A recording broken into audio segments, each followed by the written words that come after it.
Welcome to the third part of our level editor tutorial series. In this part, we are going to add all the logic entities that are necessary for our map to function properly within the Riftbreaker. You probably have noticed the little blue robot model that has been present in all our videos so far. It's one of the most important logic entities in the game. It's called the spawn player point. This signifies one of the possible locations where the player's mech could spawn at the beginning of the game. It is a good idea to place a couple of these entities in different parts of the level. Also remember that the player's mech drops down from the sky at the beginning of the game. Place some destructible props underneath for that extra splash. Be careful not to place the player's spawn point inside a rock or any other indestructible prop. If you do so, and the game chooses that spawn point, you will not be able to move your character. Also remember to place the player's spawn point at the ground level. If you placed it on a cliff, the player might not have the means to get off of it. Press the D hotkey with the player's spawn point selected to make sure that it is dropped to the ground level. If you ever want to add more player spawn points, you can copy one of the existing ones, or select the blueprint for player spawn from the logic category in the blueprints section. Now it is time to add some enemy spawn points. Choose the spawn enemy blueprint and place it on your game tile. The general rule of thumb is to place a couple of enemy spawn points on each edge of the map. Creatures that attack the player during the randomized attack waves will spawn from some of these spawn points. Just like the player spawn point, make sure not to place these entities inside other props. Also make sure that the creatures have some space to move freely. It is also important to place some enemy spawn points on each of the edges of the map. This is important because the attack waves spawn off screen. You do not know where your tile is going to be situated when it comes to the map generation process. Let us give you an example by extending this tile. You can see that we have added an identical amount of empty space to the right of our tile. Let's copy all the entities to it. If this was our final game map, the spawn points in the middle would be deleted by the game automatically. It would only select spawn points from the edges of the map. Placing enemy spawn points on all four edges is safe and recommended.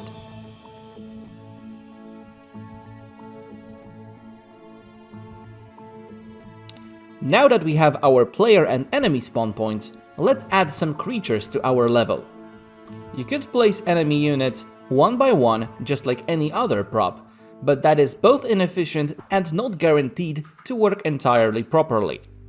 Instead of that, we place random creature volumes on our maps. You can find the blueprints for those volumes in the Units Spawner section of the menu. Placing the unit's regular spawner gives the map generator a place where it could potentially spawn some units. The rules for that are specified in the mission script, which we will go over in one of the next episodes. The size of this volume regulates what kind of area the units will be able to populate. It is also a good idea to place these volumes on the ground level and outside of any props. Add several units' regular volumes to your level in various shapes and sizes.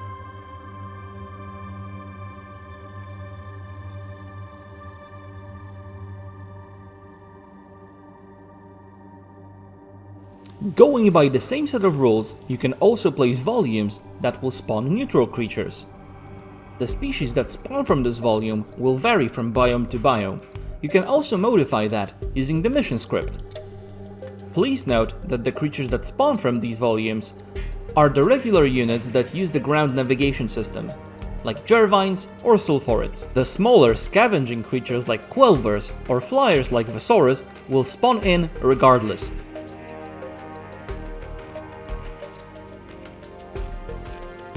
Now let's take a look at volumes of other types that require some special rules to be placed correctly.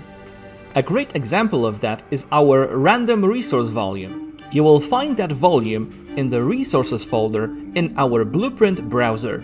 There are two pieces of the puzzle that we need to place in order for the game to randomize resources the way you want it to. The first piece is the volume random resource blueprint. This volume will tell the game in what area it can actually spawn the resources for you.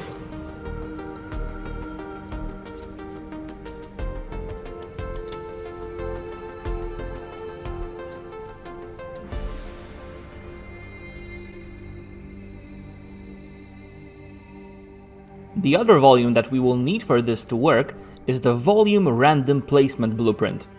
Once you put the volume random placement blueprint onto your map, you will notice that it highlights some of the grids underneath. These grids will be marked for the game to use during the randomization process.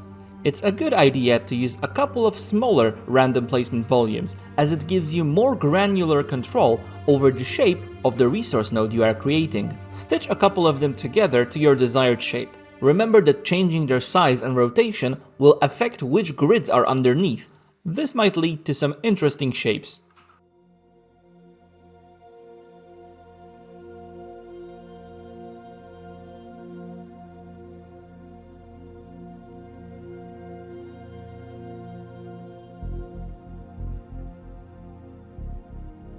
Once you are satisfied with the shape, remember to encompass the whole random placement volume with random resources volume. These two will work together during the randomization process in order to create resource nodes for the game. Once you have created one such set, you can easily copy it, rotate it, and scale it in order to create other nodes in other places on your map.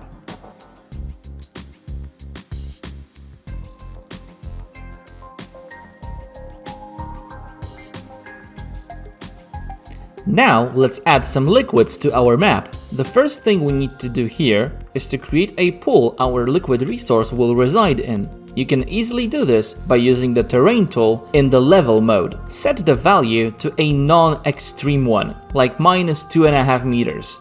The reason for that is the fact that Mr. Riggs can actually walk into those liquid pools, and his height is about 4.5 meters. You don't want them to cover him completely. Remember that you can change the brush size to have more control over the shape of your pool. Once you are happy with the shape and size of your pool, let's move over back to the scene tool. Open the volumes folder and find volume random liquid resource. Place this resource directly into the pool and make sure that it encompasses the entirety of it. Remember that you will also need to lower it a bit. Ideally, it should be about half a meter lower than the edge of the pool.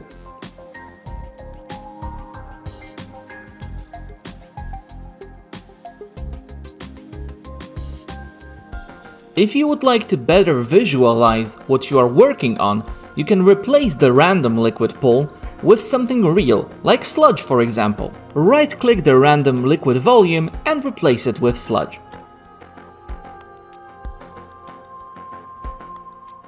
If we left it this way, this pool would always be a sludge pool no matter what happened. That's completely okay if that is your plan. However, for us, a high degree of customization is very important. Now let's go back to the terrain tool in the smooth mode. Use the smooth tool in conjunction with a large brush to make the edges of your pool more smooth and gradual.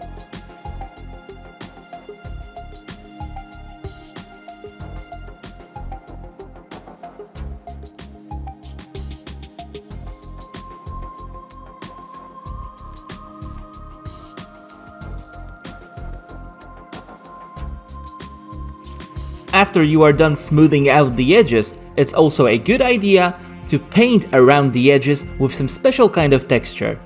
Choose the blend mode of the terrain tool, add a new tile texture with the green plus button, and use a brush with a low strength to touch up the edges of your new pool.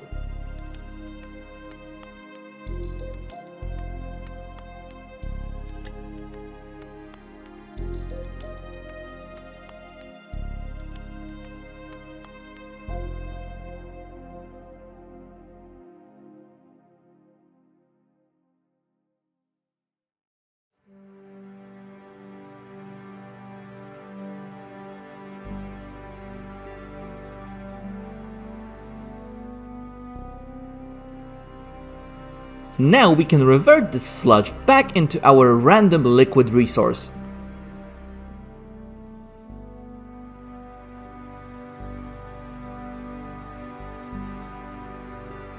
Now that our resource pool is ready, we can add some units on it.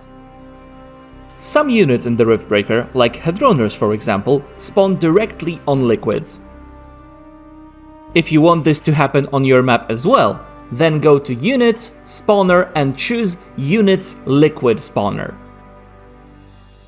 Place the volume spawner directly on top of your liquid resource pool.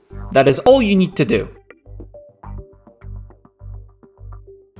Apart from units tied to liquid resources, we also have others that utilize the ground resources. Some examples of those units are Gnerots and Crocoons. You can spawn them in using the Units Resources spawner. Place them close to the random resources volumes that we have placed earlier. Now we've got all the logic entities our map needs. It might seem like a lot, however remember that not all of them will take part in the randomization process. In the next video, we are going to take a look at prefabs and how to use them to spice up your maps.